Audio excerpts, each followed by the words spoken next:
Olá, Docas, como é que está?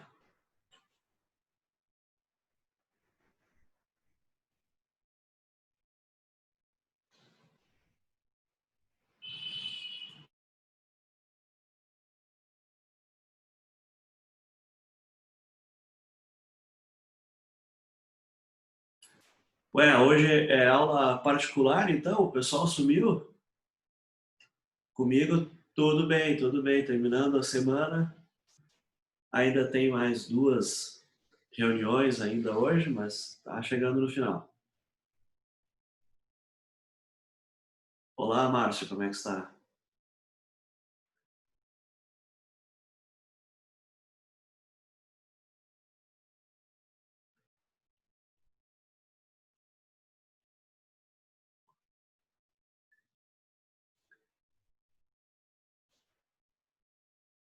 Conseguiram fazer a mudança lá no programa, o exercício?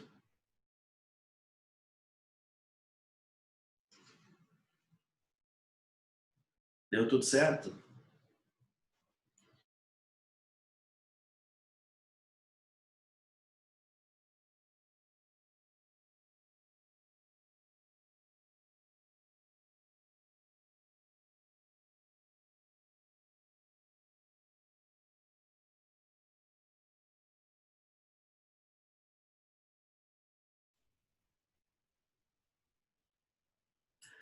Ah, pois então, a gente começa a se envolver em tarefas que não dá para terminar em um período curto, né? E aí a gente vai acabando se acostumando a entender assim que tanto a programação quanto outras tarefas, escrever um relatório, coisa e tal, elas vão precisar de várias sessões, né? Eu vou precisar retomar. Mas a programação, em geral, ela é interessante porque a gente fica uma hora programando, a gente não consegue terminar, se for uma coisa mais complicada, só que até a gente voltar e continuar aquela tarefa, a gente continua pensando na solução. Isso é uma das coisas mais malucas, assim. A gente está fazendo outra coisa e assim, eu sei o que eu errei, aí quer voltar para corrigir. Essa é uma situação interessante, assim. A gente fica pensando na solução do programa em segundo plano, como se fosse o computador pensando, né? A gente está fazendo uma coisa aqui em primeiro plano, mas a gente continua pensando naquele problema de programação em segundo plano. Às vezes é comum o pessoal relatar que acorda Professor, com a solução. Opa, não, eu só consegui consertar o programa depois de tomar banho, porque no meio do banho eu resolvi. É assim! Voltei lá e escrevi. isso é outra Falei, coisa. Sempre acontece quando a gente não tem um lugar para anotar, né? Ou não pode parar o que está fazendo, é claro. aham, aham. Tava na casa da namorada, assim, amor, cadê meu Exato, caderno? exato. E as pessoas ao lado, assim, né? O que que aconteceu que o cara, né, levantou ou, Enlouqueceu. tava, antigamente a gente ia, quer dizer, antigamente, quando eu era da idade de vocês, a gente ia no cinema. Então, tu tava no meio de cinema, no escuro, e pá, lembrei. E aí não tinha onde anotar, não queria levantar, era sempre num lugar inconveniente. E a gente sempre brinca, assim, se tu ficar 4 horas na frente do computador tentando resolver, não consegue. Se levantar e for tomar um café, quando tu tá lá no meio, tu lembra o que que é para fazer. Então, a gente sempre achava interessante isso, esse processo em segundo plano que resolve os problemas de programação quando a gente está longe do computador. E todos os colegas, os profissionais que a gente conversava relatavam isso, que a solução vem. Eu lembro de um químico que sonhou com a solução do anel de benzeno, né? No sonho, ele viu a configuração do anel de benzeno que ninguém sabia desenhar na química. Era um problema da química, ninguém sabia como fazer, porque não tinha como fechar o número de conexões. E aí esse estudante sonhou com um anel que conectava, acho que os carbonos, deve ter isso na Wikipédia, mas essa solução de problemas, a gente tem a coisa imediata de estou fazendo agora, mas a gente tem um processo geralmente que fica pensando nos problemas pendentes, os problemas não resolvidos. Isso é uma coisa bem interessante quando a gente começa a programar, a gente começa a pensar como é que funciona a nossa mente, né? Alguém conseguiu terminar, pessoal? Ficou bom? Eu São consegui várias terminar, etapas. Opa, muito bom. e deu. Mandei pro Uri, deu certo e deu 0,6 segundos, alguma coisa assim. 0,6. Ah, eu achei que o ganho ia ser bem maior. Poxa. Vamos fazer então, vamos lá, vamos Não, fazer. foi 0,5 e 0,6, eu acho. Acho que eu mandei É, duas vezes. porque o primeiro estava em 1,1, né? Mas o segundo estava em 0,8. Então, parece que eles não usaram assim conjuntos muito grandes, né? Embora pudesse ter uma entrada até 1.000, essas diferenças estão indicando que eles não usaram entradas tão grandes. Não, mas eu tô falando de milissegundos, 0,6 e 0,5.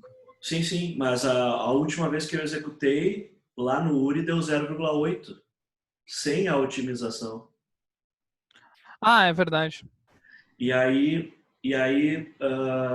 é que tem uma propriedade assim, como são 1.000 ocorrências, tu não consegue colocar todos os contadores em 1.000, por exemplo, né? Tu vai ter um valor em 1.000 e os outros todos em zero. Então, como é memória principal e coisa e tal, mas a gente conseguiu reduzir, né? Reduzir. Aí tem um dos filmes da Apollo com Tom Hanks que fica um astronauta em terra tentando criar um conjunto de manobras que consiga ser feito com a bateria que ainda resta na espaçonave. Né? Então, aqui esse 0,5, 0,8, 1,1 para nós parece assim, mas é muito rápido. Mas é que é 40%, 50% do tempo, e se transferir isso para energia, pode significar entre executa ou não executa porque não tem bateria. Né? Então, é uma otimização que a gente fica assim, meio segundo, 1 segundo, qual é a diferença? Pô, mas é quase o dobro, né, do tempo. Né?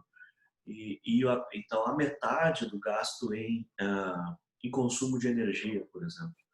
Então, a gente tem esse programinha, que era o que a gente estava lá conversando, e aí a gente tem a primeira escolha. A gente tem duas escolhas aqui para fazer. A primeira escolha, vocês conseguem ver, né? Sim, sim. Conseguimos ver. A primeira escolha é, agora a gente tem o FREC e a gente quer passar para o tabela. A gente pode criar o tabela a partir desse ponto aqui embaixo, porque o tabela é muito importante para resolver essa parte aqui, não a parte inicial. Aí a dúvida é, a gente vai apagar o FREC e fazer tudo como tabela, e aí some o FREC, a gente transporta para a tabela, ou a gente vai deixar a coleta em FREC e depois a gente cria o tabela para fazer a segunda parte, que é a ordenação. Então, aí a gente tem essa escolha. Então, aparecia lá como duas possibilidades. Bom, a vantagem de fazer tudo na tabela é que vai ter uma estrutura só desde o início. A vantagem de manter o FREC é que a gente não mexe num processo que já funciona. Até aqui funciona. Então, se eu não remover o FREC, significa que a tabela vai ser criada a partir daqui, copiar dados para a tabela. Então, aí tem que fazer uma escolha. E isso individualmente para cada programador, alguns vão escolher apagar o FREC, reescrever somente com tabela, outros vão manter o FREC. Então já começa a ter uma divisão. Então, programar é fazer escolhas.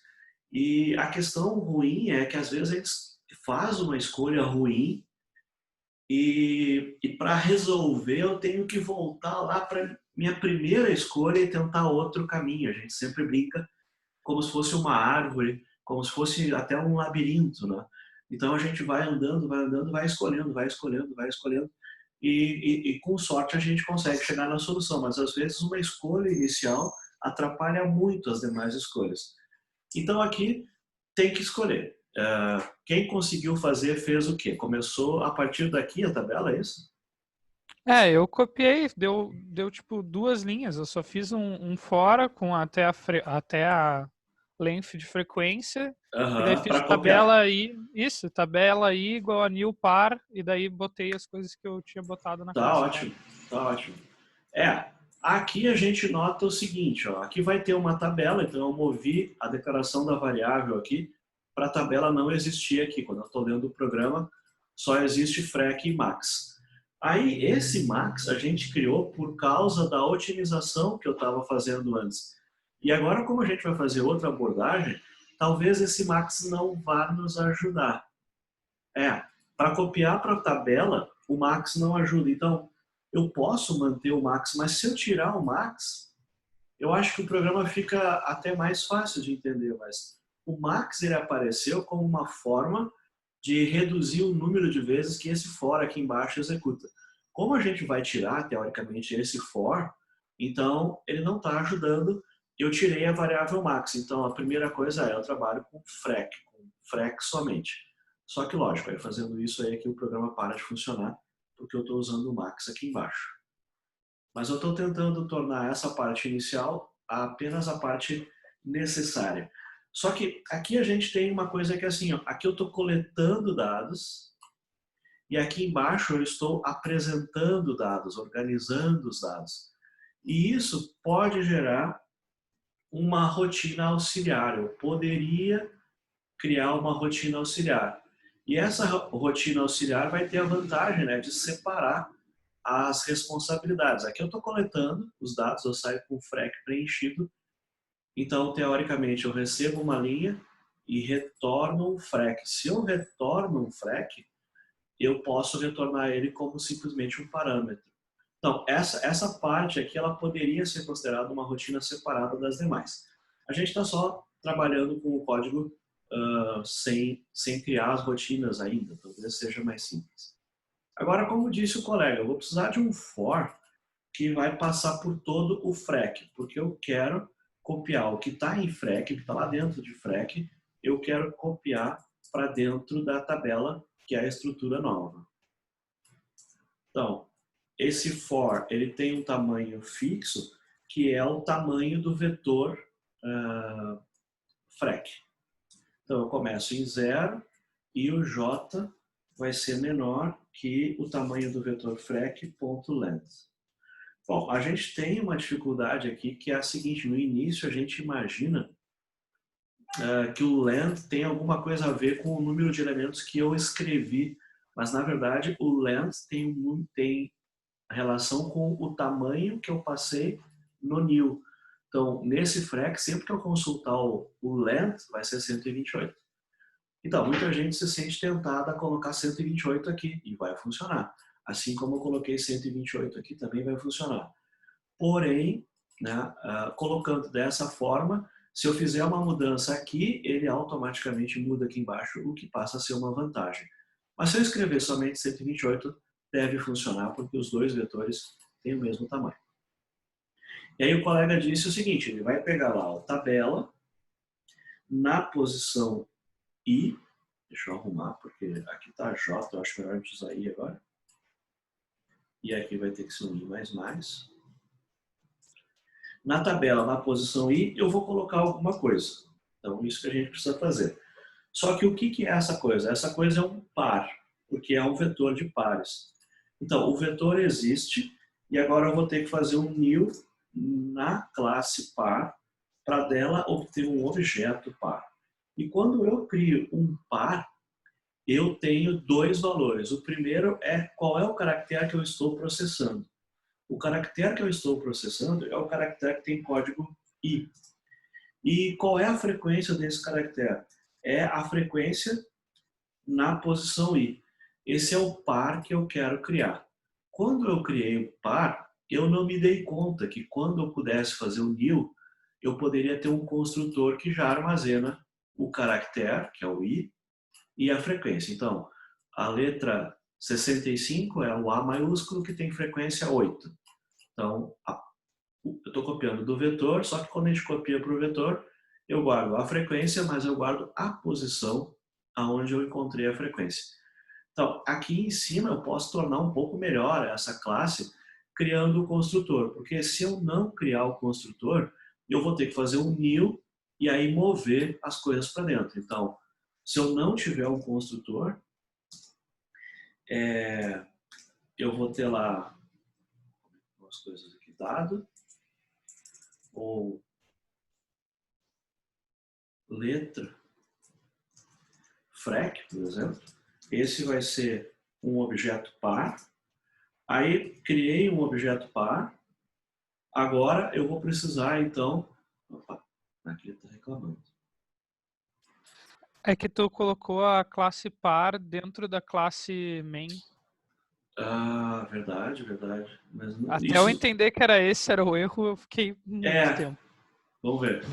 O colega está dizendo que se eu tornar a classe par não uma classe interna, que aí ele vai. Uhum. Eu tenho opções aqui. Por que que isso acontece, senhor? Porque eu não entendi por que acontece, mas eu É, resolvi. é porque aí eu acho que do jeito que estava tinha que ser assim, ó. Alguma coisa desse tipo, deixa eu ver. No static variable cannot refer for static context. Eu estou no contexto. Bom, boa pergunta. Aqui eu tenho uma classe interna e as regras da classe interna são diferentes. E aí, se a gente usar uma classe simples, a gente não precisa colocar muita coisa, mas enfim. Eu tentei botar static par, só que daí não dá pra fazer isso. Claro, static par. Ele é uma classe interna. Eu tô surpreso, porque do lado de cá ele aceitou, ele não aceitou, foi o Neil. Estranho. Vamos ver. Pois Então, é. isso já ia dificultar bastante gente, né? Que era colocar a classe par por fora que eu deixei dentro. Isso aí já é complicado. Pode falar? Não, era só isso. Outra coisa que demorou um pouco para eu entender foi a declaração de variável, daí que tem que ser public int letra e public int frequência, coisa assim. Isso em que parte? Na classe par. Hum. Porque lá tá public, é isso? Ou não? Não tava public, e daí Não ele tá. não tava deixando É. ver. Aqui a letra vai ser I e a frequência vai ser a frec.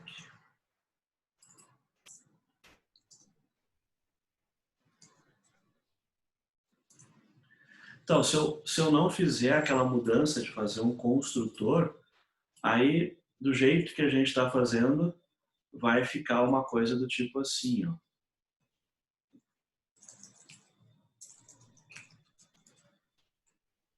Então, sem fazer o construtor. Aqui ele está reclamando que eu estou convertendo para char e eu estou pegando o i, que é o inteiro, e estou jogando dentro de um char, eu posso perder conteúdo. E eu estou dizendo para ele, sim, eu posso perder conteúdo, mas como eu sei que eu só vou até 127, não vai haver perda de fato. Essa é a construção quando a gente tem a classe assim, ó. Eu não tenho nem privado nem público, então significa que ela tem um contexto que é todo mundo no mesmo pacote. Então, como a classe par e a classe main estão no mesmo pacote, que é o pacote sem nome, eu posso fazer acesso. Não é público, mas também não é privado. Então, Senhor, pois não? eu fiz a variável letra como int, tem diferença? Pois é. É que não. A diferença de char para int é que char, a gente viu, ele é um byte. Dentro de uma string, um char é um byte. Char e int, se eu defino como char, a preferência quando aparece na tela é mostrar como um caractere Unicode, como um caractere ASCII. Se eu mostrar como inteiro, a preferência é mostrar como um número decimal. Então, se eu botar como inteiro e mandar imprimir sem nenhuma, mandar mostrar sem nenhum controle, vai aparecer 65. Se eu botar como char e mandar mostrar sem nenhum controle, vai aparecer a letra A. Na saída do Ele URI, pede o ele pede 65. o 65. Então, é Isso que eu interessante acreditei. guardar como inteiro para não precisar converter, exato. Poderia ser uma mudança. Né? Ok. Só que aí permite, no caso, guardar valores que não fariam parte do domínio. Mas, enfim, guardar como inteiro dificulta lembrar que é uma letra, mas facilita fazer o print. Como eu estava falando, são escolhas. Mas pode ser uma escolha interessante na hora de fazer o relatório. Né? É que agora eu quero tentar ver a letra, senão vai aparecer dois números. Então eu deixei um char e uma frequência. Mas é isso aí. Eu sei que esse valor aqui, eu estou esperando entre 0 e 127, por causa do enunciado, que ele diz que só vai ter a parte baixa da tabela ASCII, e esse valor ele vai de 0 no máximo até 1000. Então, pelo domínio que tem aqui, como vai até só 127, ele cabe no char.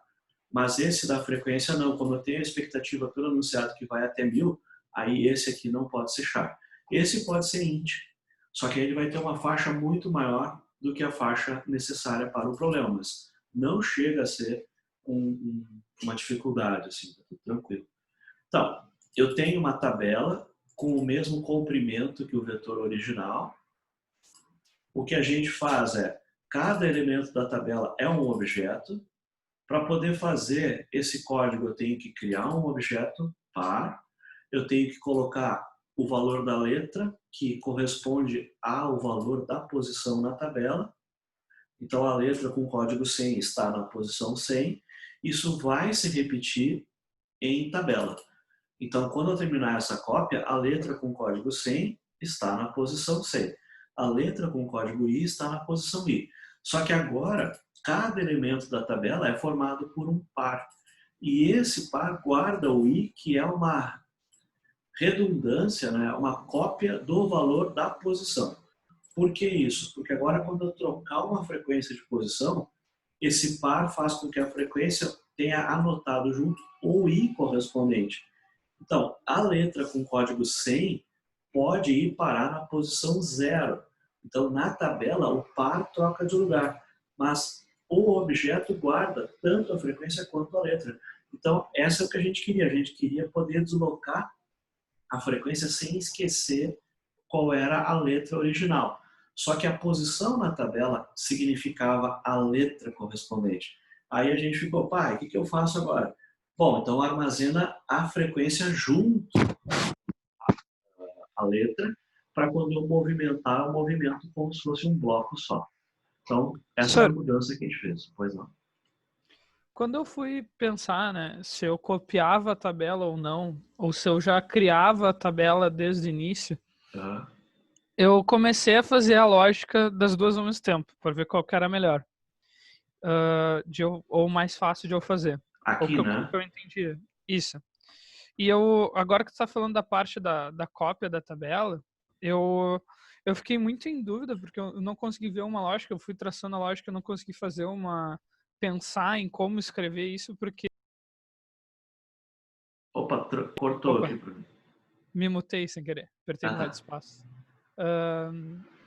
300 linhas aqui de código se muta sem querer. Daí eu fiquei pensando como é que eu vou testar se eu já criei um objeto com aquele... Sim, já tem um par para aquela letra. Né? Isso, se eu falo AA, ele vai tentar criar outro objeto A. E como é que eu faria para conferir? Eu diria que uma solução... Tem duas soluções.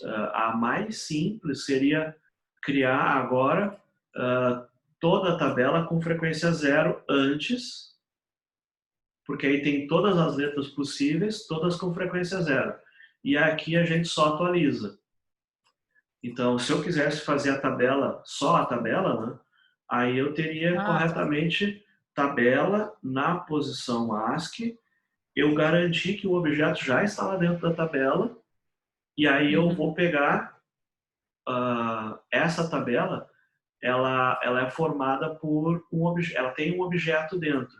Então, quando eu digo que eu quero um elemento, eu tenho a tabela, eu posso dizer assim, olha, na posição ASCII, o campo frequência, porque agora um elemento tem 2 compartimentos, ele vai ser acrescentado de mais um. Podia fazer uma coisa assim. Vai lá e incrementa a frequência que está na posição ASCII dentro da tabela. Porque aqui eu criei um objeto. Aí eu posso prescindir, não preciso mais ter o frec. Sim. Aí a outra escolha é, deixa o frec como está, naquela ideia que time que está ganhando não se mexe, né? E aí depois que passou disso, aí a gente faz uma tabela para copiar apenas os resultados. E no momento que eu quero ver é enxergar a tabela para a gente poder ver o que está acontecendo. Só que, se eu não me engano, o BlueJ não mostra toda a tabela, lógico, ele mostra só um pedaço. Então, só para a gente entender assim como é que está a estrutura da coisa. Porque eu estava pensando que... Tá, então a solução é eu criar todos os objetos e depois preenchê-los, né? Fazer essa cópia do que está na essência. Na verdade, daria para fazer de outras maneiras. Então, eu poderia deixar para criar o objeto aqui, ó. Eu consulto a tabela na posição ASCII. Se aquela posição for null, é porque eu nunca criei. Aí sim, se for null, aí eu crio um par e armazeno e já boto a frequência 1. Se não é null, eu só incremento. Só que depois Eu... desse processo, só as letras que têm alguma frequência é que estariam na tabela, as outras são null. Se eu fizer assim, eu economizo muitos objetos par. Só que Sim, toda hora que daí... eu processar, eu tenho que perguntar se é null ou não, porque pode ser null. E fazendo daquele outro jeito, eu desperdiço objetos par, que nunca vão ter frequência, mas eu sempre garanto que nunca vai dar null pointer exception porque eu coloquei um objeto. Então, são maneiras diferentes de fazer. Se a gente deixar para instanciar mais tarde, que era essa possibilidade, só criar o par, se eu encontrar uma ocorrência, o programa todo vai ter uma tabela que tem poucos pares e muitos null. E aí, na hora de processar, eu tenho que ficar testando se é null ou não. Tá? E Então, na hora de exibir também, tu vai ter que ficar testando se o equals null. mas ele é um programa que ele ocupa menos espaço na memória. Né? Era o Então, que eu tava pensando. tu tem que pensar assim, olha, o que vocês querem? Querem que execute mais rápido? Querem que ocupe menos espaço? Né? Porque tem esse problema também. A gente tem 4K de memória. Bom, se eu criar todos os pares, vai estourar. Tá, então não vai dar, tem que ter outra estratégia. Então, pensar em otimização de espaço, otimização de tempo de execução, clareza de leitura. Aí é que tá, a gente sempre tem assim, mas por outro critério eu poderia ter feito. Então, essas escolhas, eu digo assim, elas são muito frágeis, né? Porque na hora eu estava pensando em evitar null, mas aí depois eu descobri que eu devia ter pensado em evitar ocupar a memória, porque eu tenho pouca memória. Então a gente vai descobrindo essa ideia de restrições, né? Coisas que vão nos limitar. Bom, Show, era essa a eu dúvida. coloquei um ponto de parada aqui. Eu vou tentar colocar em execução. Eu vou colocar, se eu não me engano é assim, né? A gente coloca uma entrada e ele coloquei a letra, coloquei o caractere 1 e aí ele vai lá, tá na tabela e agora a gente tem uma tabela, que era isso que eu queria mostrar, uma tabela que dentro dela tá cheio de null. Então, o vetor de pares, são 128 pares, todos em null. Nesse ponto aqui, quando eu criei a tabela, todos os pares são null. Essa é uma dificuldade, porque inicialmente, quando a gente faz o new par 128, a nossa primeira reação é imaginar que ele vai criar 128 objetos do tipo par. E a tabela vai ter um par em cada linha, um par em cada célula. E aí a gente depois descobre que não. Quando eu faço new int, ele cria uma tabela que tem valor numérico 0 em cada posição, eu já posso sair usando. Mas quando for um objeto, quando eu fizer o new par, ele consegue a área, que seriam 128 referências para objetos que no momento não existem. Os objetos eles são criados somente quando eu faço o new par aqui dentro, que é o que deve acontecer agora, se tudo estiver certo. Então, eu dimensionei a tabela, e agora é que eu vou começar a passar um de cada vez colocando um objeto. Então, imagina assim, eu marquei o campo e agora esse for vai semear cada uma das células. Mas está tudo vazio. Então, vamos ver se aparece a primeira ali. Ele vai criar um par, vai colocar que é o caractere 0, que é o i atual, vai colocar a frequência para esse caractere na outra tabela. Então, as tabelas estão alinhadas no momento, porque a posição i em tabela é a posição i em frequência. E aí, ele vai colocar esse objeto lá dentro da tabela. Agora, é uma coisa bem complicada pelo seguinte, porque o for vai retornar e ele vai usar a mesma variável. Só que essa variável, ela estava apontando para um determinado objeto. E nessa atribuição, ela vai passar a apontar para outro objeto. Então, embora eu sempre coloque letra frec dentro da tabela, Cada vez que eu coloco na tabela é um objeto diferente, porque em cada execução o letra FREC aponta para outro objeto. Então, imagina que tem uma pessoa com um tubo de gás enchendo um balão. Ela aqui, ela pega, enche o balão, amarra lá na cordinha, quando ele volta ele enche outro balão e amarra na cordinha, que é o que a gente está fazendo aqui. Ó. Ele acabou de criar o primeiro balão e amarrou aqui. Então, a primeira vez que esse for executou, ele colocou na posição 0, a letra 0 tem frequência 0. Letra 0 não, caractere 0, caractere ASCII nulo, né? Um espaço em branco. Bom, se a gente continuar, ele vai preencher as 128 posições dessa tabela. Para cada tabela, para cada posição da tabela, ele vai colocar um objeto diferente. Cada objeto tem a letra e a frequência. Então, isso não vai ser visível até a gente chegar aqui, até no 32. No 32, no lugar de barra UD e Unicode, ele vai colocar um caractere que a gente reconhece, que é o espaço em branco. Então, vai demorar um pouquinho. Ele está criando um objeto para cada letra que o programa é capaz de reconhecer. Então, nota que a gente já está programando com objetos agora, porque a gente tem uma quantidade grande de objetos. E ele deve estar enchendo aquela tabela, só que são 4 passos para colocar cada elemento. Ele está chegando ali. E se eu pegar lá o 31, por exemplo, ele tem lá barra U, 1F. Então, ele tem o 31. Em hexa, 32 é 20, né? E aqui 1F é 16, com 15, que vai dar o 31. E agora ele vai chegar no caractere que a gente vai enxergar como um caractere que não é barra U. Então, ele é um caractere fácil de reconhecer, ele é o espaço em branco, 32. Lá em hexa, ele vai ser o 20, né? 16 com 16, 32. E aí ele vai continuar, e daqui para frente os caracteres são visíveis. Os outros são caracteres invisíveis. Então, o caractere visível, ele coloca aqui. Só para lembrar que quando a gente troca de linha, o caractere é esse aqui, ó, barra N. Ó. Troca de linha. Só que eu poderia trocar de linha também com o caractere 13. Alguns computadores trocam de linha com R e outros com N. Isso é uma confusão. Por sorte para nós, o N sempre funciona, a gente trabalha com N. Então, esses são caracteres invisíveis, porque nunca aparece na tela barra N. Na tela aparece troca de linha ou troca de linha, como acontece aqui. Então, nova linha e retorno de carro. Pergunta em casa para quem conhece máquina de escrever o que é o nova linha e o retorno de carro. Bom, a estrutura que a gente está criando é isso. Um objeto para cada letra possível.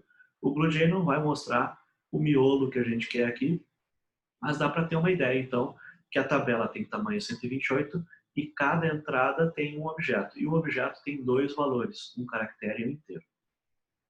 Tranquilo, pessoal? Tranquilo. Então, é uma estrutura mais interessante, né? Já começou a ficar mais complicado. A gente já fez o objeto, agora a gente tem um vetor de objeto. A gente fez um objeto carta, por exemplo. Tá. Aí, a primeira coisa para saber se está dando tudo certo é mostrar as frequências que não são 0, que é uma coisa que a gente tinha feito da outra vez. Então, eu preenchi a tabela copiando, isso sem mostrar nada na tela. Agora eu vou fazer uma pausa aqui e eu vou mostrar a tabela toda que a gente criou. Ou seja, vai passar o I outra vez aqui. Só que eu gostaria de mostrar a letra e a frequência. Então, a gente vai ter lá um system.out.print. Deixa eu botar um printf. E aí o printf vai ser assim, eu tenho que mostrar o caractere %C e a frequência %D deve resolver. Tem que lembrar de botar o barra N. E eu quero mostrar a tabela. Só que agora eu tenho que perguntar assim, qual é a letra na posição I, porque agora a letra não corresponde mais à posição daqui em diante. Eu não vou confiar na posição, vou confiar na letra armazenada. Bom, nesse momento eu estou fazendo uma saída, então eu não preciso criar nada. Eu tenho só que mostrar, já vai ser bastante complicado. Só que a tabela sempre vai ter 128 posições. A gente quer fazer isso de maneira diferente. Eu quero assim, se a frequência for maior do que zero, aí eu mostro. Olha só que animação, não deu erro. Mas deveria.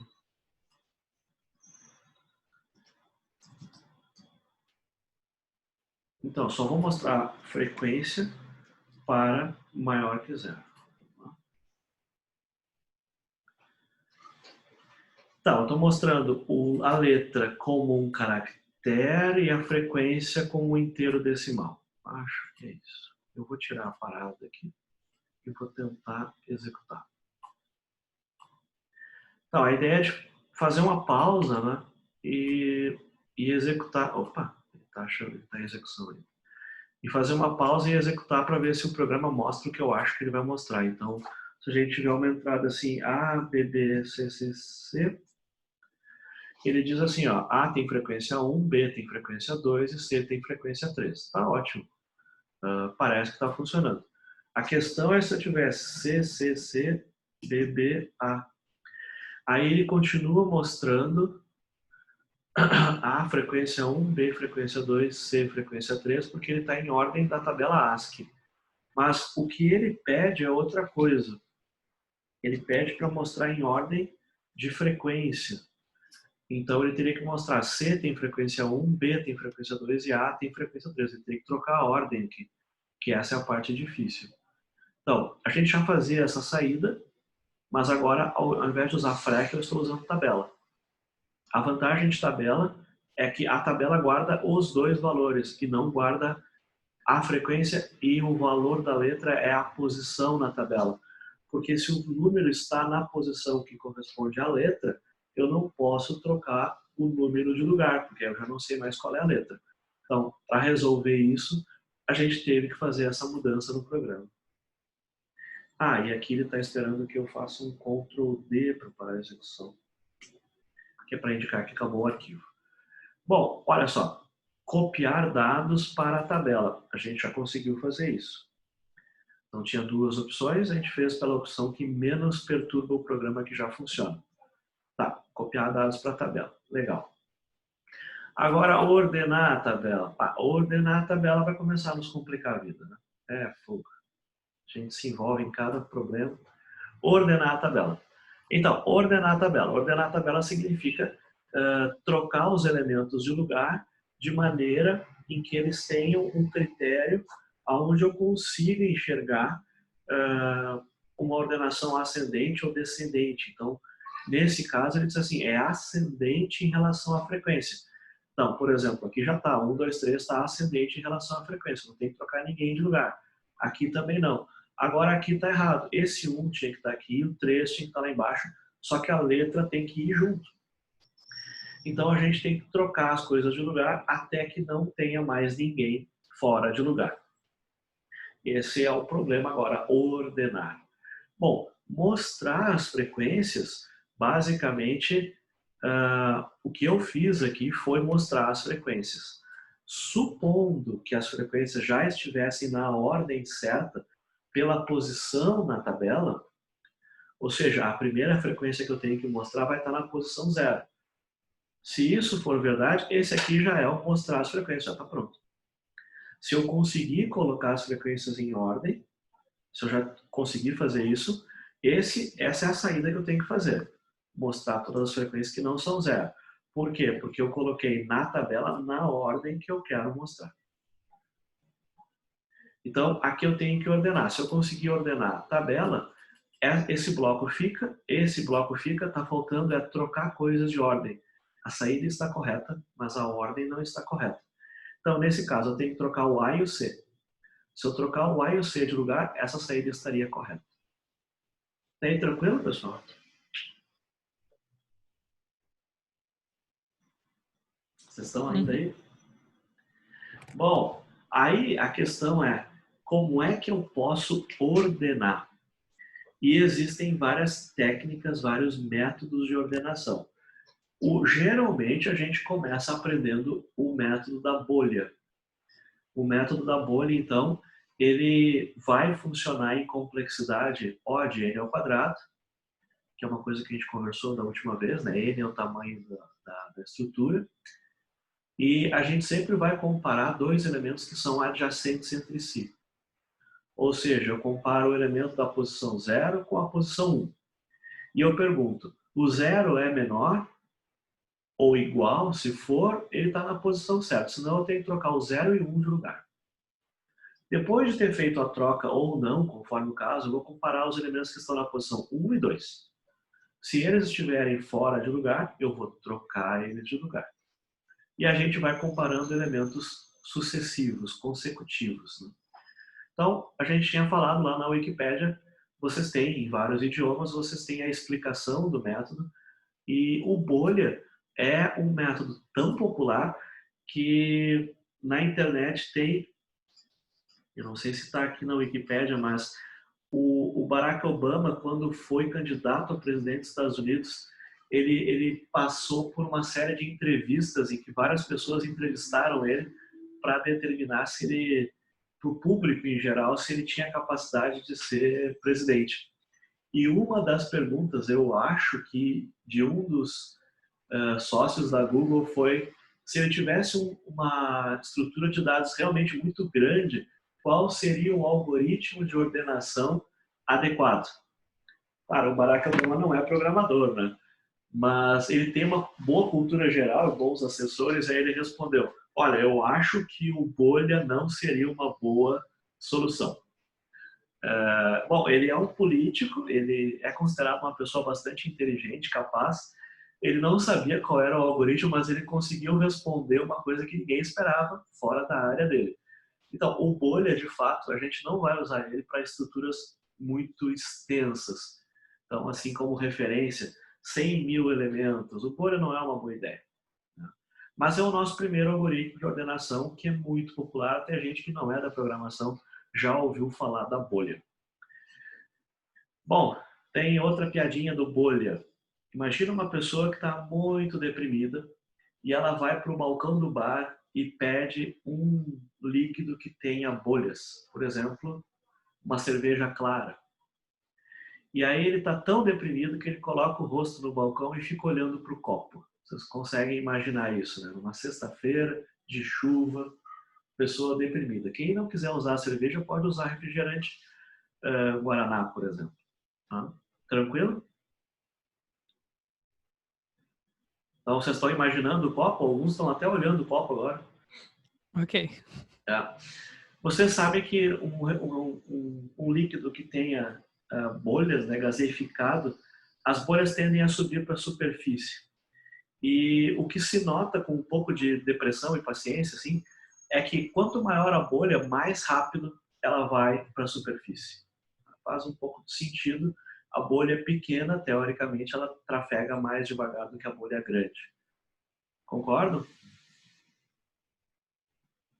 Façam um experimento, então. Fiquem olhando para o copo e vejam as bolhas subindo. A bolha grande, ela sobe mais rápido do que as bolhas pequenas. Bom, por que eu falei isso? Porque essa é a forma de lembrar como é que funciona o algoritmo da bolha.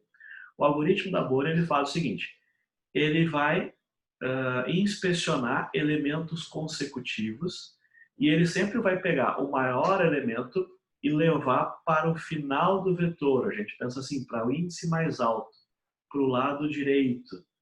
Então, numa ordenação ascendente, se o bolha passar no vetor uma única vez, a gente tem certeza que o maior número está na posição correta, que é a última posição. Aí ele vai executar uma segunda vez sobre o vetor e passar sobre todo o vetor.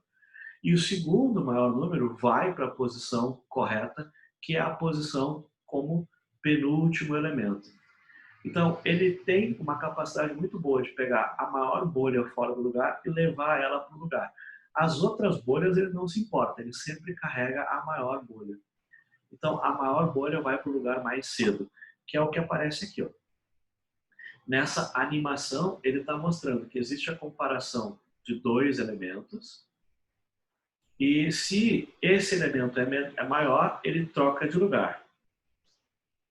Agora existe a comparação desses dois consecutivos. Se esse é maior, troca os dois de lugar. Beleza.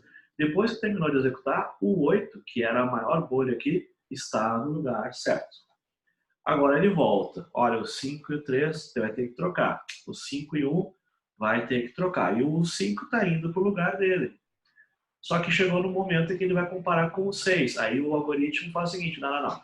Agora deixa o 6 e vamos comparar. Opa, deixa o 7 e vamos comparar.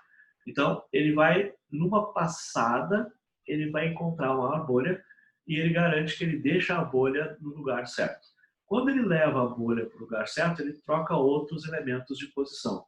Então, a bolha corre muito rápido para o lugar certo, a bolha maior, e os outros caminham devagarinho para o lugar certo, porque eu estou trocando elementos de lugar. Sempre dois elementos consecutivos. Esse é o algoritmo que a gente quer fazer. Então, nota que a bolha vai indo para o lugar, porque ela é a maior bolha. Bom, imaginem uma situação em que eu tenho dificuldades assim de processamento. Eu tenho, no início da computação, a gente não tinha disco rígido, não tinha um monte de coisa que a gente tem agora.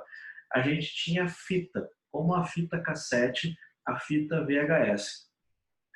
Então, para processar números, nesses computadores primitivos, eu não posso comparar o primeiro elemento com o último, porque comparar o primeiro elemento dos dados com o último elemento dos dados obriga a girar a fita até o final para poder fazer a leitura, depois girar ela até o início de novo para fazer uma gravação. E se a fita ficar girando para lá e para cá, a gente sabe de VHS e de fita cassete, quem perguntar isso em casa vai descobrir que se eu ficar girando a fita para lá e para cá, enrolando, desenrolando, a chance é que eu vou partir a fita, ela vai estragar, ela vai estourar. Então, o Bolha ele tem essa grande vantagem que se eu estivesse trabalhando com uma fita, eu vou enrolando uma fita, olho dois consecutivos, e continuo enrolando a fita e olho dois consecutivos. Eu nunca preciso comparar esse com aquele, esse com muito longe. Então, no cabeçote de leitura, eu vou ter ali dois números lado a lado, eu vou ler os dois e decido se eu deixo assim ou se eu gravo eles em ordem trocada. Mas a área da fita que eu trabalho é sempre uma área pequena e sempre progressiva. Nada de levar a fita para frente, para trás, toda hora. Enrola a fita até o final, depois volta para o início, enrolando num único sentido e enrola para o outro lado.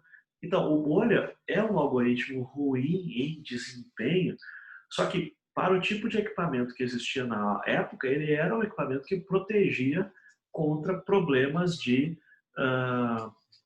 enrolar a fita, estourar a fita, que é a fita magnética onde os dados estavam. A gente vai desenrolando a fita, chega no final, vai para o início de novo, rebobina a fita e aí vai levando para o início de novo. Então, para esse tipo de equipamento, ele é sensacional, porque ele vai trabalhar exatamente como o equipamento trabalha.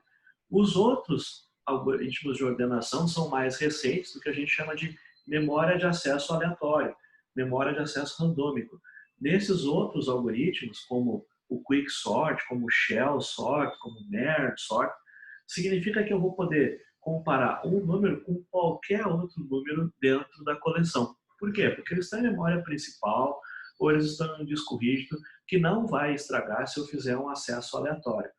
O Bolha trabalha com acesso contínuo, respeitando a restrição de fitas de papel e fitas magnéticas, que são os primeiros elementos de armazenamento. Então, o Bolha é muito ruim, calma lá. Se eu fizesse o Quick Sort num equipamento que tem uma fita de papel, possivelmente eu rasgaria a fita e a gente teria um problema. Então, o algoritmo é bom ou ruim, depende do equipamento, depende de uma série de coisas. Mas o Bolha, a gente continua falando dele porque é histórico e porque é fácil de lembrar. Então, vamos dar uma olhadinha rápida no código do Bolha. Aqui tem um Bolha que é o Bolha mais organizado, assim, mais otimizado. Não é Java. Mas, teoricamente, a gente consegue passar para Java. Aqui no meio tem um for. E esse for, o que ele faz? Ele começa numa posição e vai até a outra ponta. E aí ele vai pegar a posição i menos 1, porque ele começa na posição 1. E aí ele vai até o final, vai até a última ponta. E aí ele pergunta, olha, se a posição anterior é maior que a posição i, então a gente troca os dois. e anota, eu tive que trocar. Se ao comparar dois elementos, eu tiver que trocar dois elementos, significa que o vetor não estava em ordem, tinha gente fora do lugar. E aí eu troquei de lugar. E essa anotação, swap é essa troca, né, entre dois elementos. Então, o valor de A é o valor de B e o valor de B é o valor de A. Esse é o swap. Se eu tive que fazer essa troca, é porque eu não encontrei um vetor ordenado. Então, ele vai passar por todo o vetor, ele vai trocar todos os pares consecutivos que ele encontrar fora do lugar.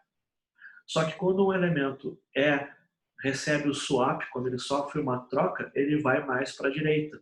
Então, quando o elemento faz um swap, ele vai ser comparado de novo com um outro elemento. E é isso que faz com que ele vá se deslocando para a direita. Se eu conseguir passar todo o vetor sem trocar ninguém, é porque o vetor estava ordenado. E aí o algoritmo para. É o que ele diz aqui, ó. Repita até que ninguém foi alterado de lugar. Então, eu vou passar a primeira vez, troquei alguém, vou passar outra vez, troquei alguém. Se eu passar uma vez e não trocar ninguém de ponta a ponta, é porque está em ordem e aí o algoritmo para. Tranquilo até aí, pessoal? A ideia geral, Sim. assim, né? Então, o que eu Então, acabei fazendo foi que eu não percebi que o URI ele era para a ordem crescente, eu achei que era a ordem decrescente, daí eu fiz um bubble invertido para botar pro outro lado, não precisava tanto esforço assim, eu tive que quebrar a cabeça para ver isso. Daí depois fui lá ver o URI, era na ordem já, que eu já tava, pronto. Só que a ordem dele é crescente por número e desempata de forma decrescente, né? Não sei se chegou a ter que fazer isso. Como assim? Ele diz assim, se tiver dois números com a mesma frequência, duas letras com a mesma frequência, a que vai na frente é aquela que tem o maior código ASCII. Então é crescente por frequência e decrescente por código ASCII. Não chegou a dar problema, então? Não, eu fiz só...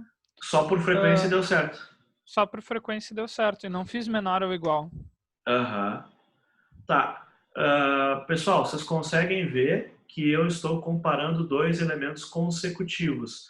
Só que como eu estou trocando de lugar o elemento consecutivo 7 e 4, quando eu troquei de lugar, o 7 ele vai participar agora da comparação do 7 com o 8. Então, esse elemento 3, ele ganhou na comparação, ele foi para a direita. Então, agora eu tenho 3 e o 5. Agora o 5 ganhou, 5 e o 6. Agora o 6 ganhou, 6 e o 2. Agora troca. Agora vai repetir. O 6, que foi, digamos, o vencedor daquela partida, agora ele vai trabalhar com o 4. Ele vai ganhar de novo. E aí troca outra vez. Então, a gente está aqui, não é comparando o 3 e o 5 e o 2 e o 4. É quase isso. Eu comparo par a par e o vencedor vai ser comparado de novo se houver uma troca. Então, é isso que ele está fazendo aqui. Existe essa pequena mudança. Não é só comparar pares consecutivos. Como ele troca o elemento de lugar, o mesmo número pode ser comparado várias vezes com outro número. E quando ele troca de lugar, é quando ele vai para a direita, é quando ele vai para o lugar correto dele. Então, aqui a gente tem um algoritmo que passa todo o vetor e ele vai dizer, tem alguém fora de ordem? Sim ou não? Esse for aqui, ele faz duas coisas. Ele passa todo o vetor e diz, tem alguém fora de ordem? Sim ou não? Então, para comparar se alguém está fora de ordem, eu vou precisar fazer alguma organização aqui, pelo seguinte, ó. Aquele for, ele não começa na posição 0, ele começa na posição 1. Porque ele compara a posição anterior com a posição i. Então, cuidado, eu não posso fazer um for de 0 até o tamanho, porque senão eu vou comparar alguém que não está no vetor. Então, ele começa na posição 1 e compara com o anterior. O mais comum é ele começar na 0 e comparar com a seguinte. Só que se a gente compara a 0 com a seguinte, a gente tem que lembrar de reduzir esse número do final. Então, o pessoal acha mais prático começar na 1 e jogar para trás. Compara o 0 com a 1, mas a posição atual é a 1. Porque aí garante, quando eu estiver no último número, eu vou comparar com o número que está dentro do vetor. A discussão aqui é a seguinte: se eu começar na posição 0 e tentar comparar com a posição anterior, eu vou cair fora do vetor. Então, nesse caso, ele começa na posição 1. Agora, se eu estiver no último elemento e estiver comparando com o próximo, eu não posso comparar o último elemento com o próximo, porque não vai ter próximo, eu vou cair para fora do vetor.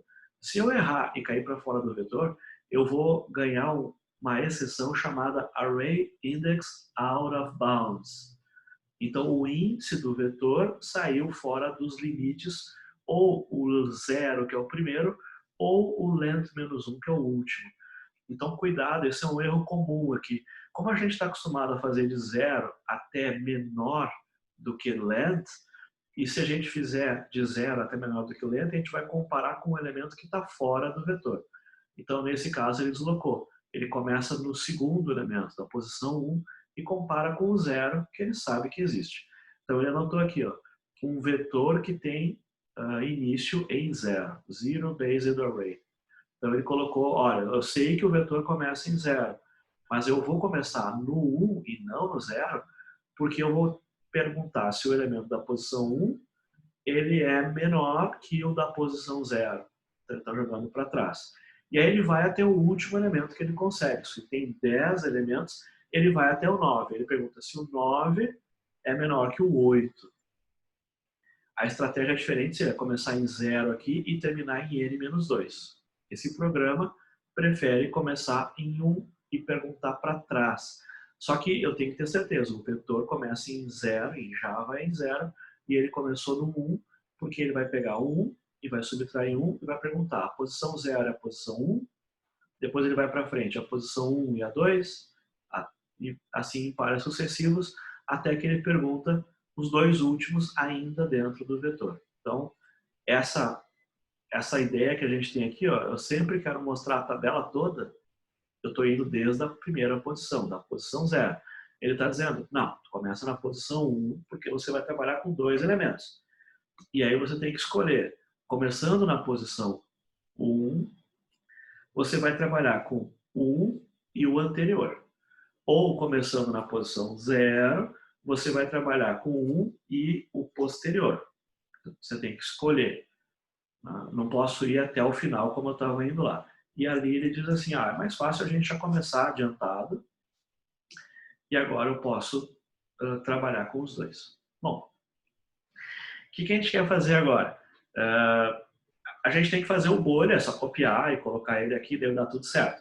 Mas vamos tentar fazer em partes, mesmo que a gente não consiga terminar agora, mas a pergunta que a gente tem que fazer é assim, ó, que é o que está lá na implementação lá. Eu tenho a tabela, a frequência na posição I, e eu tenho que comparar com a frequência na posição imediatamente anterior.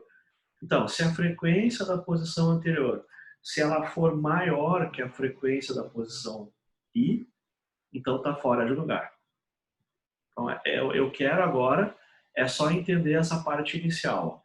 Eu vou passar todo o vetor, começando em 1 até o último número, que é length menos 1, e eu vou perguntar para esse número, para essa posição, se a posição anterior é maior. Se for, é porque tem gente fora do lugar. Então, é o que eu vou colocar aqui. Então, se eu encontrar algum par fora do lugar, eu não vou tentar movimentar ele. O programa só vai dizer, tem alguém fora do lugar. Só isso. Que é parte desse laço aqui. Então, esse laço central, o que ele vai fazer? Ele vai percorrer uma vez e vai perguntar para cada par se eles estão no seu lugar certo. Ou seja, se o elemento na posição mais baixa, se ele é menor ou igual ao elemento da posição mais alta, não tem nada para fazer. Agora, se ele for maior, está errado. E aí eu tenho que trocar os dois. Então, agora só o que eu fiz foi isso. Ele diz, ele vai avisar, está fora do lugar. Para a gente entender por que aquele controle acontece. Então, a gente tem dois testes. Um, que é a frequência já está no lugar certo. Opa, quase. A frequência está no lugar certo. Não deu muito certo mesmo. Vamos ver o que eu fiz aqui. A frequência é de -1. Ele encontrou alguém fora do lugar, mas esse aqui é o exemplo que eu achei que ele não ia encontrar. Se tabela menos 1 frequência é maior que tabela I. Deixa eu colocar o outro exemplo, que é eu tenho mais A do que B. Ó, esse é o outro exemplo. Então, aqui ele já deu deu mais fora do lugar. Quem é que ele está reclamando que está fora do lugar para mim? Ah, sim. Deixa eu ver. Tem um mistério aqui. A gente tem uma complicação.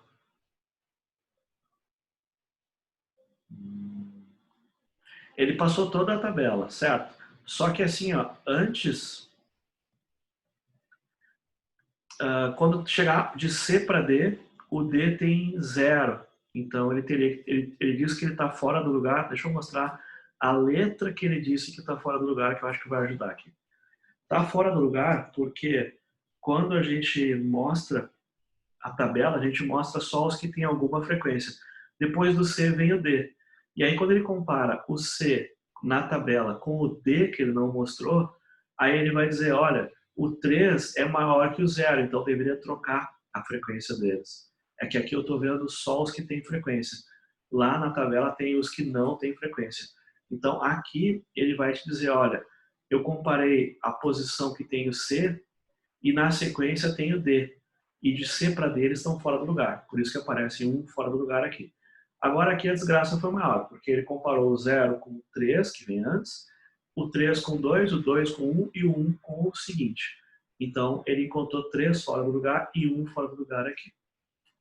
Então só para resolver, mostrar quem é que ele disse que está fora do lugar.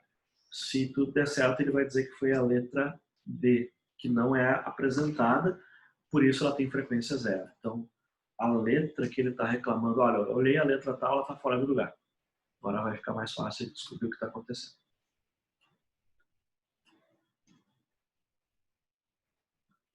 Então, vou executar.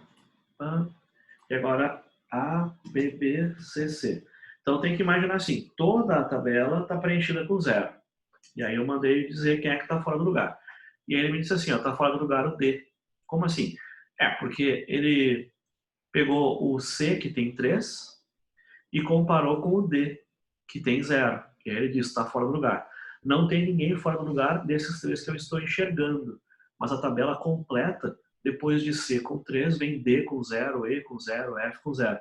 E aí ele reclamou que o C e o D, que não está aparecendo, o D está fora do lugar. Se eu colocar na outra frequência, mais As, eu tenho A, B, B e um C apenas, aí vai dar fora do lugar. Quem? O B, porque 3 e 2 está fora do lugar. Vai dar o C, porque 2 e 1 está fora do lugar. E vai dar o D também, porque 1 e 0 estão fora do lugar.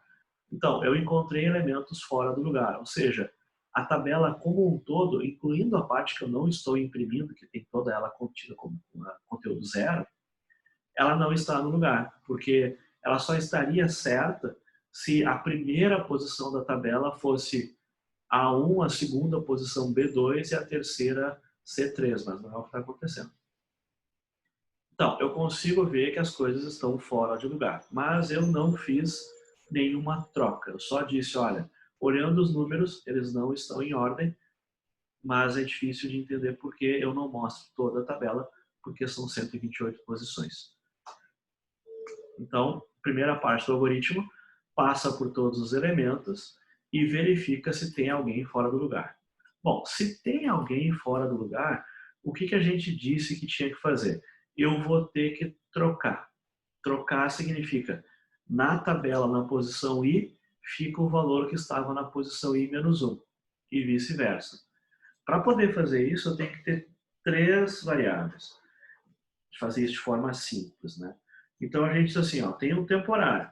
O temporário é um par que vai apontar para a tabela na posição I, mas não na frequência, o registro todo. Então, o temp, ele aponta para um objeto que no momento está na tabela na posição I. Esse objeto que está na posição I, que a gente vai chamar de objeto X, ele está sendo apontado pela variável temp e pela variável tabela na posição I. ele tem dois lugares apontando para ele. Bom, aí significa que, como eu tenho dois lugares apontando para o mesmo objeto, eu posso pegar um dos lugares que aponta para esse objeto e escrever por cima. Então, aqui eu fiz uma cópia. Agora, esse lugar aqui, ele aponta para um outro objeto que também está na tabela.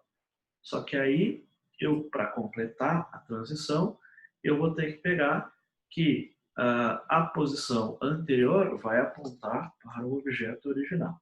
Isso é o tal do swap.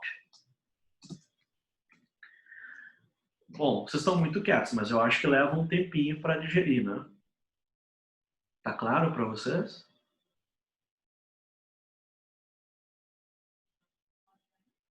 É que pra mim tá claro porque eu já fiz e deu certo e eu tive que quebrar a cabeça nisso aí. Daí Ah, sim. eu já tô tranquilo, assim, mas não sei os São, outros. são três posições. Na verdade, eu quero colocar o que está em B em A e o que está em A em B. Então, o que eu faço? Eu pego o que está em A, movo para um lugar seguro, uma terceira posição, a posição C. Agora, eu tenho o que está em A em dois lugares. Aí eu quero que o valor de A tenha o valor de B. Agora eu pego o B e coloco por cima de A. Bum. Só que a cópia original do A eu salvei nessa terceira posição, em C. Agora eu pego essa terceira posição e guardo aonde eu queria guardar. Então o importante é o seguinte, ó, quem está aqui do lado direito é o original e eu tenho uma cópia. Agora eu posso destruir a área do original colocando um valor dentro dela, porque o valor do original eu vou usar a cópia para terminar essa triangulação. Então o valor de A é o valor de B e o valor de B é o valor de A. O pessoal de Python nessa hora está sorrindo, né? Mas a maior parte das linguagens de programação eu preciso trabalhar com três variáveis. Então houve uma Eu tô. dança aqui. O valor da posição i foi para temp, aí o valor de posição i menos 1 foi para i e destruiu o que estava em i, mas o que estava em i eu salvei em temp. Então eu vou pegar o que está lá em temp e mover para a posição i menos 1. Houve o swap, houve uma troca. O swap corresponde na animação a essa situação em que dois elementos trocam de lugar. Aqui não houve swap, aqui não houve swap, mas aqui vai haver. Então o 7 vai para cá, o 2 vem para cá e o 7 baixa de volta. Mesma coisa aqui, o 7 vai para a área lateral, o 4 vai para o 7 e aí a área lateral vai para o lugar onde estava o 4. Então são três elementos para poder fazer aquela mudança que a gente está fazendo ali. Esse é o swap. Bom, o que ele está dizendo? Se você encontrar alguém fora de lugar, você troca os dois de lugar. E isso vai mudar um pouco a tabela. Mas não vai ordenar a tabela. Né? Isso corresponde a passar a tabela uma vez de ponta a ponta.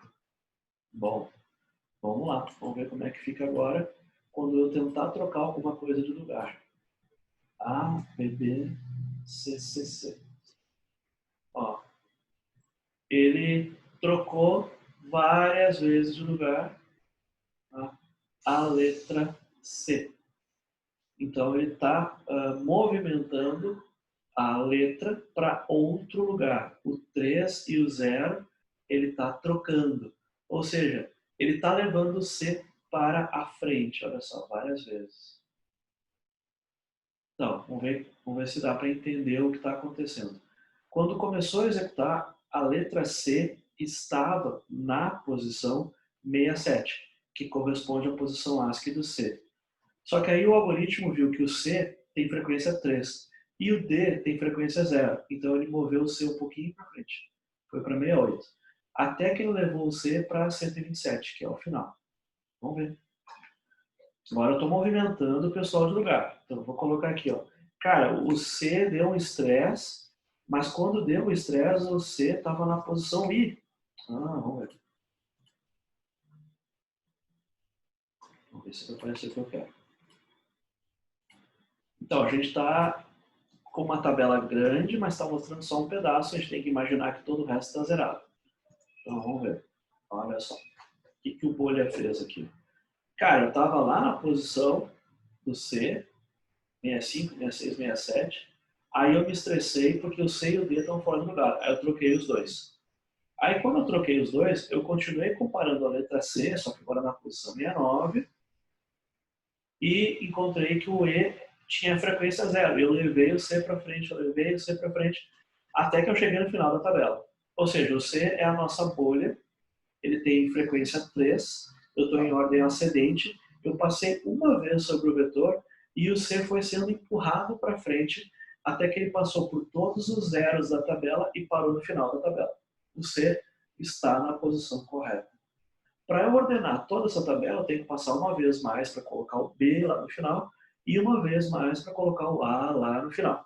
Quando eu conseguir fazer isso, vai estar todo mundo em ordem lá no final. Eu vou tentar outro exemplo, que é eu tenho mais As do que Bs. Então, olha só.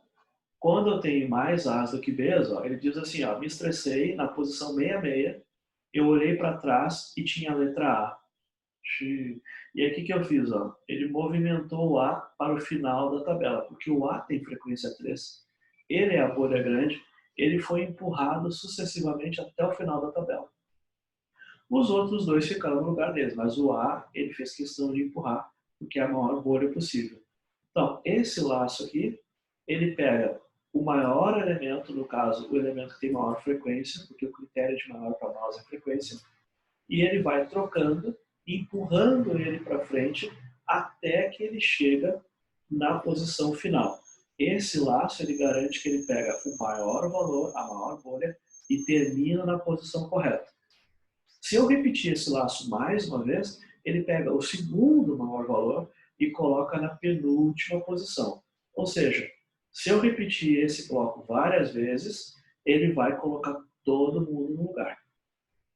Perguntas aí, pessoal?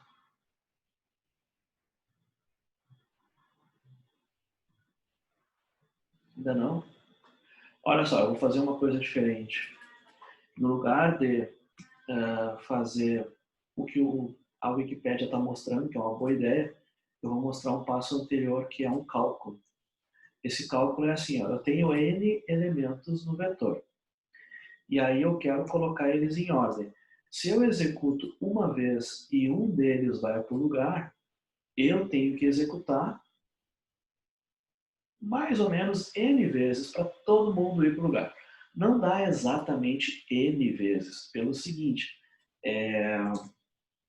quando eu colocar o penúltimo elemento no seu lugar correto, o último elemento nunca vai ter que ir para o seu lugar correto.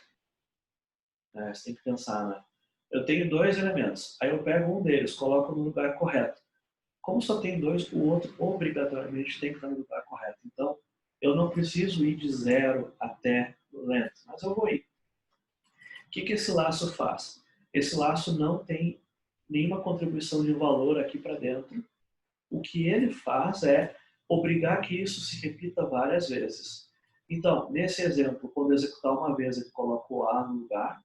Quando executar a segunda vez, ele coloca o B, porque tem frequência 2. Quando executar a terceira vez, ele coloca o C. E aí ele vai continuar executando, não vai trocar mais ninguém de lugar. Porém, ele vai sair com um vetor ordenado. Então, olha, no pior caso, qual é a pior situação possível? O vetor está na ordem oposta do que eu quero. Eu quero ascendente, ele está descendente. Se é isso que aconteceu, se eu executar N vezes, eu garanto que todo mundo foi para o lugar. Por que isso é relevante para nós? Porque assim, ó, aqui eu tenho length e aqui eu tenho length. Eu tenho esse for executando N vezes e esse for executando N vezes. Eu garanto que, no pior caso, N vezes garante que eu cheguei ao final e tudo está ordenado.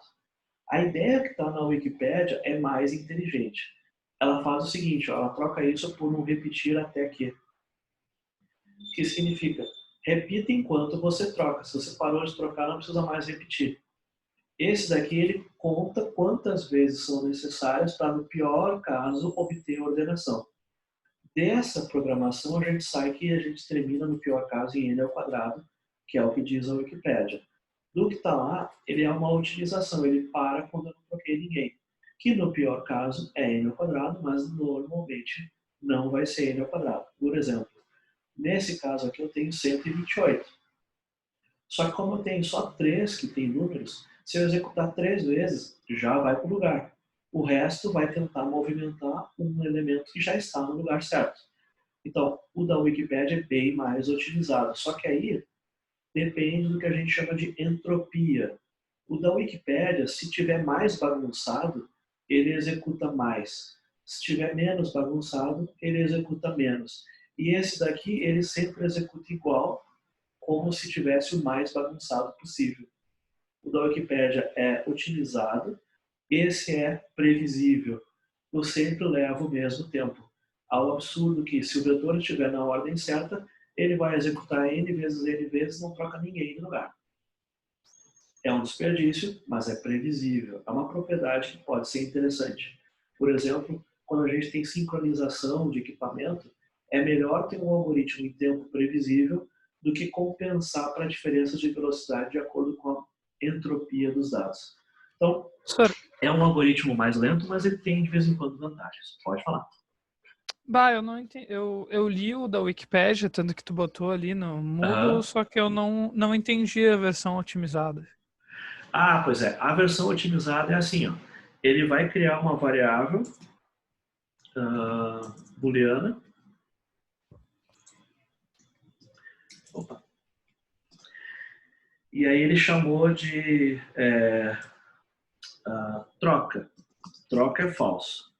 E aí aqui embaixo, quando ele faz uma troca, ele anota, opa, troquei. Eu fui obrigado a trocar.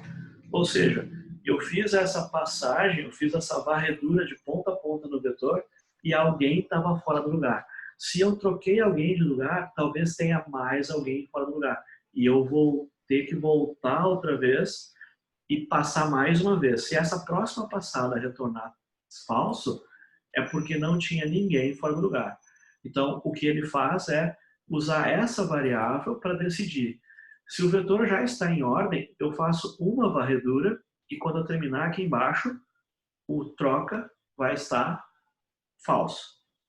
E se o troca está falso aqui embaixo, é porque eu não troquei ninguém de lugar. Se nenhum elemento foi trocado de lugar, significa que eu posso parar porque já está ordenado. Essa é a ideia dele. Aqui ele executa n vezes, porque eu tenho que colocar n elementos e a cada vez que eu executo, um elemento vai para o lugar certo. O dele, ele vai executar até que ele consiga perceber que não tinha ninguém para trocar de lugar.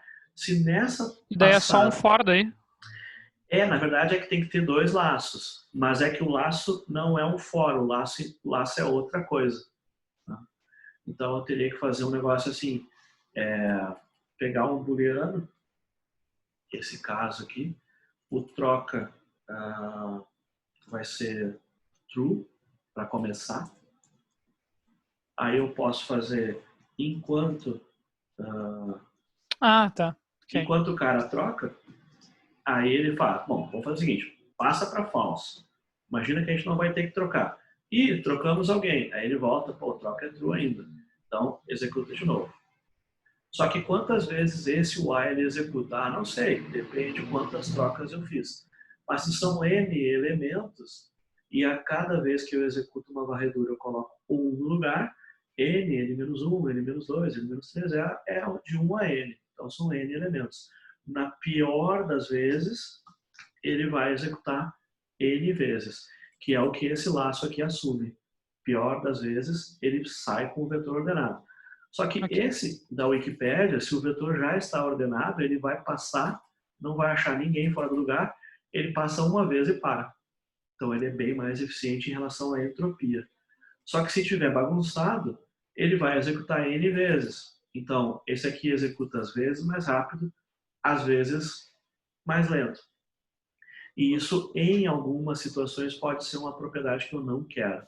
Mas no pior dia dele, ele faz um dia normal do que a gente está fazendo, né? Exato, um é constante e o outro é variável. O variável, ele vai executar sempre igual ou abaixo ao constante. A gente prefere o variável, né? Mas em alguns casos eu não quero que exista essa diferença, né? Eu quero manter que o processo sempre tenha o mesmo tempo. Imagina que eu tivesse uma impressora, eu tivesse que ordenar e mandar para a impressora.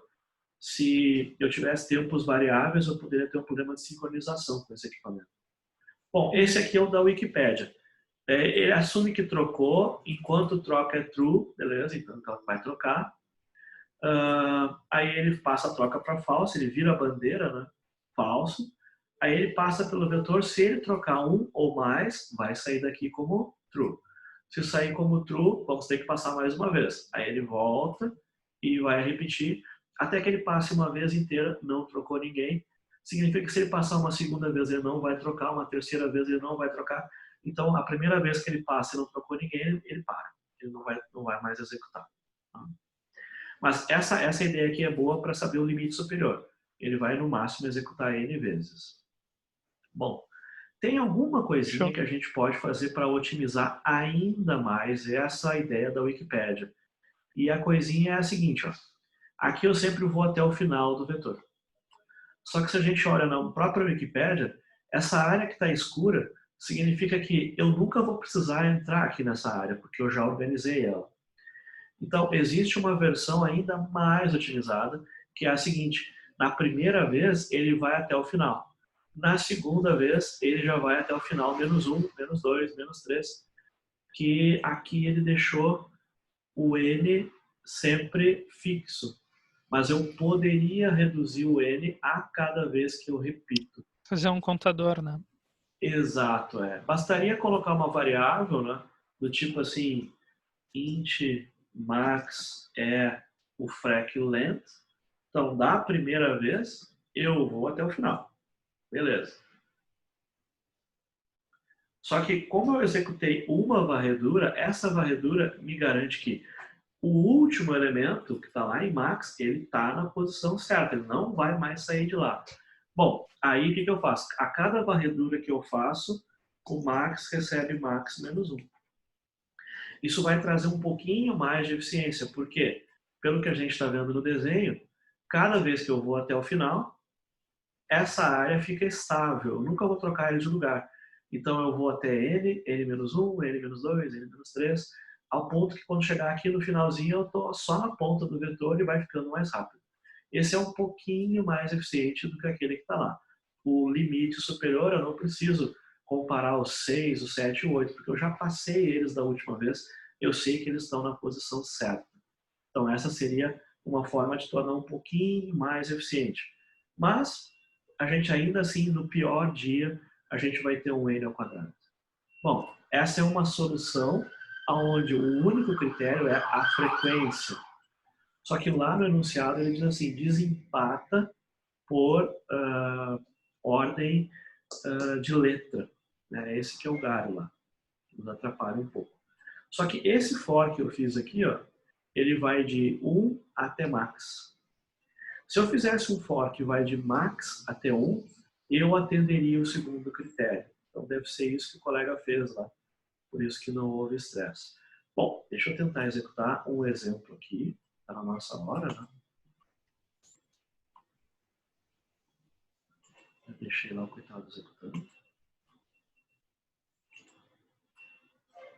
Opa, aqui eu faltou um H.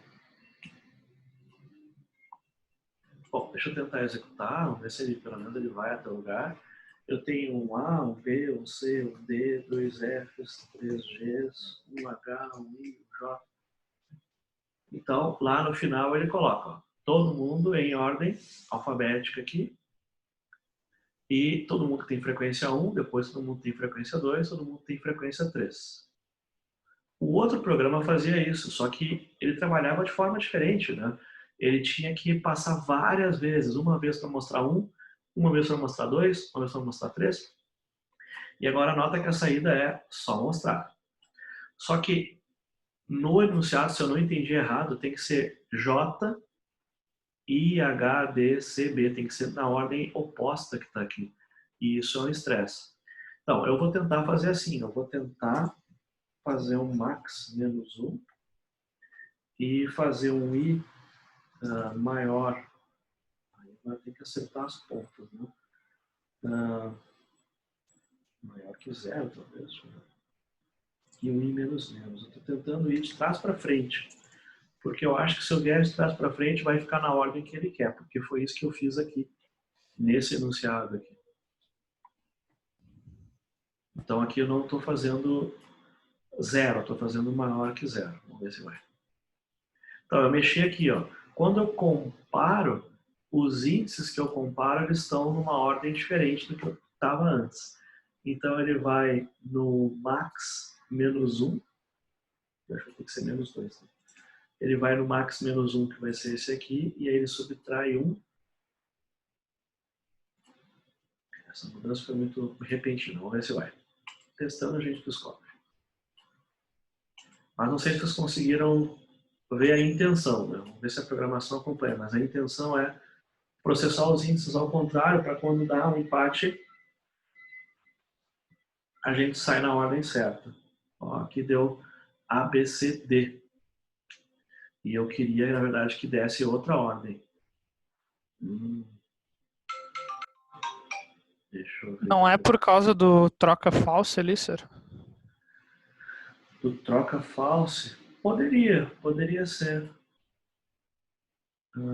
Porque, por exemplo, ó, se eu tiver um A com uma entrada muito grande e um B, aí ficou assim, o A4B1. Ah, eu estraguei a ordem agora. Ah, pode ser isso.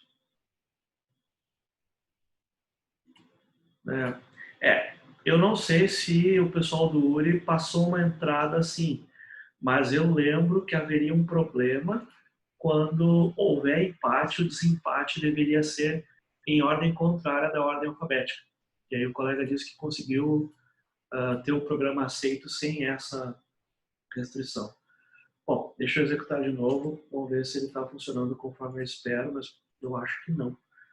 Deixa eu ver. Eu preciso que o A tenha uma frequência maior que o B. E aí ele tem que mostrar o B primeiro e depois o A. Houve uma troca em função da frequência.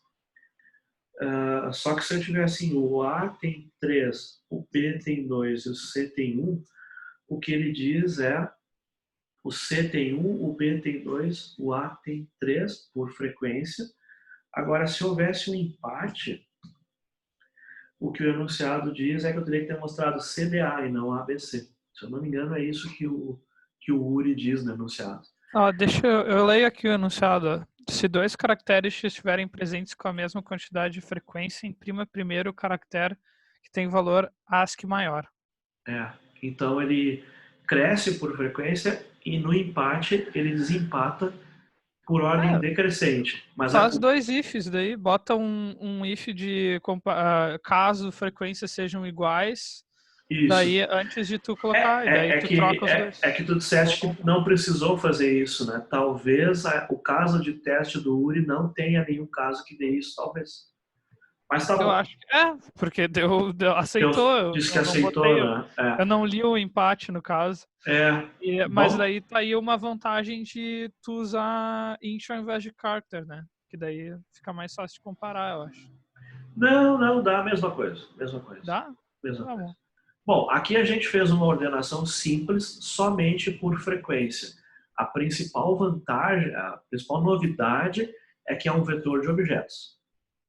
A gente fez esse bloco que copia de um vetor para outro, que é uma coisa que é útil.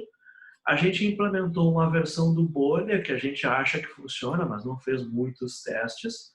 E ela é uma mistura do que a Wikipédia falou com uma outra ideia e com mais essa ideia de que existe uma área estável do lado direito.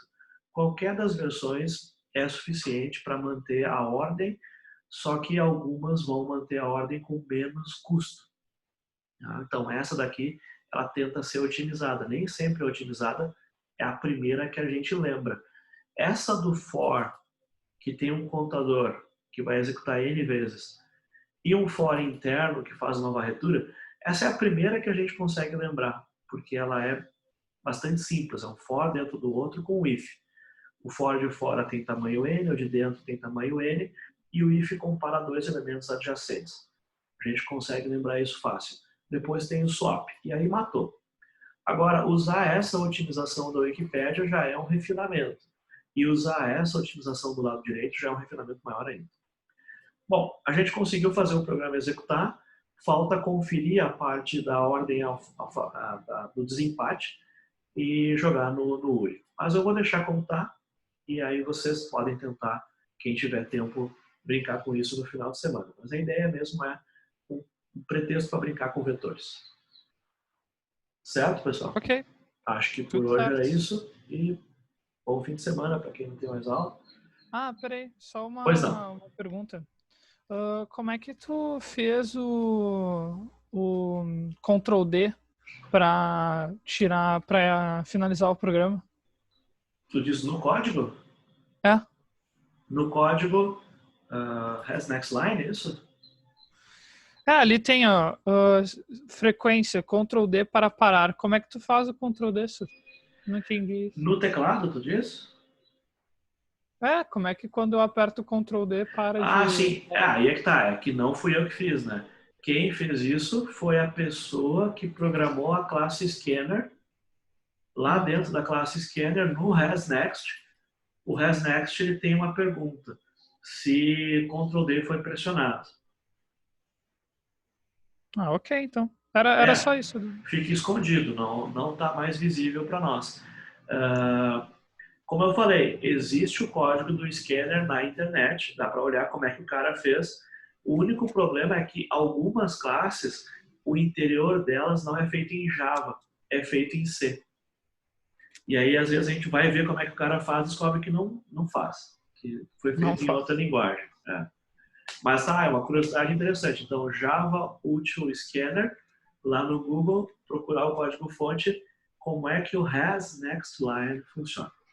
Tá certo, que aí responde como é que ele pegou o Ctrl D. Aqui já estava programado, estava pronto, não foi eu que programei. Então tá. Certo, Valeu, Sor. pessoal? Bom Eu que fim de aí. Tchau, agradeço. tchau. Igualmente, até mais.